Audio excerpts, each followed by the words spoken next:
Kevin Durant is a Phoenix Sun.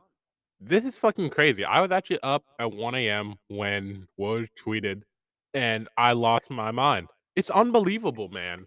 Like, the Kyrie trade happened so quickly, right? Like, it was 2 days after he requested, and now KD is gone as well. Like, literally 2 days after, less than 2 days after. It's fucking insanity, man. This trade deadline is one of the best ever. Like, when was the last time 2 All-Stars, and not to mention 2 All-Star starters were traded in the same deadline? It's unbelievable. So this is gonna be a one take, quick opinions on the trade from both teams. I have the package right here. So, obviously, the Suns are getting Kevin Durant and, fuck, who's his name? Whatever, I'll bring him up later. But they're sending Mikal Bridges, Jay Crowder, Cam Johnson, and 4 first-round picks that are all unprotected. I don't know. I feel like maybe the Nets could have gotten a better package if they just waited until the offseason.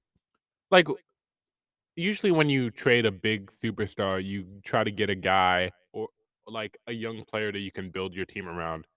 And the young pieces and the main players around this are Mikal Bridges and Cam Johnson.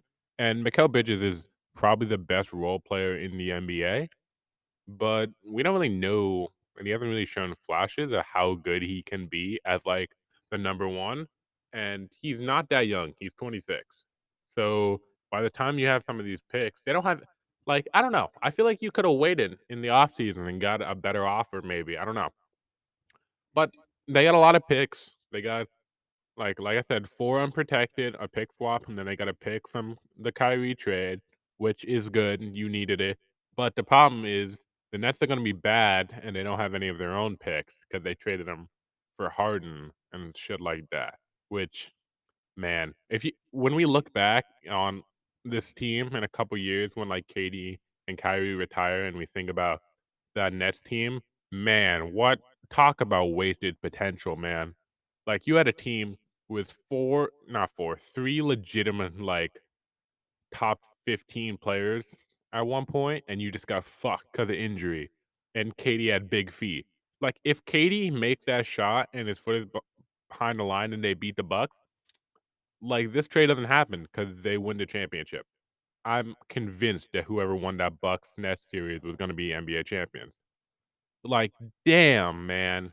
So unfortunate, and the Nets are just so, like I have to imagine they're not gonna try to build a big three in a long time after this Harden, KD, Kyrie shit failed, and then the before where you gave up all those picks for fucking Paul Pierce and Kevin Garnett washed asses. Like, there's no shot. But let's talk about the Suns. Um, that is a fucking amazing trade that they didn't have to give up DeAndre Ayton, man. I really thought they were gonna have to because he seemed like the young guy, the young kid that didn't wanna be there originally, and that you could actually build a team around and have some potential. But the fact that they didn't have to give him up and they only had to give up only like Mikal is really good and Cam's really good, but the depth of that team could be a question, right? Like, so you start when everyone's healthy, because Katie's out right now. But when everyone's healthy, excuse me, you start what? Chris Paul, Devin Booker, probably TJ Warren, KD, and Aiden. That's an amazing offensive team. Probably maybe the best in the league, right? Offensively, that's up there with like the Mavericks and the Celtics. But defensively, man, that team is not good. Chris Paul is old and washed. And like their depth is not gonna be good. Like Cameron Payne has not been great this year. And like you lose Jay Crowder, even though he wasn't playing this year. Um and like Cam Johnson, Mikal Bridges, that's your defense and depth.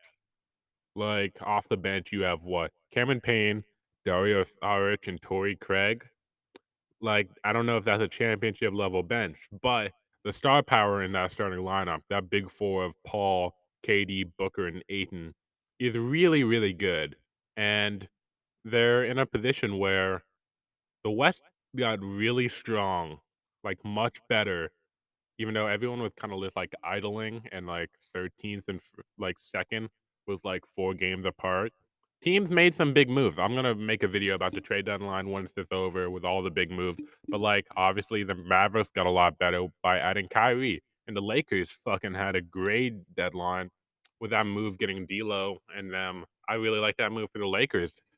And you still have, like, these really good teams, like, the Nuggets are good, Grizzlies are falling a little bit, but they're still really good, and, like, I feel so bad for the Kings, man. This was their year to be, like, a top 4 seed, and now everyone just got a shit ton better, and they might fall to the play-in because, like, if the Clippers make a move like, if you think about the top of the Western Conference, like, it's the Nuggets, they're good, they're a top 4 team.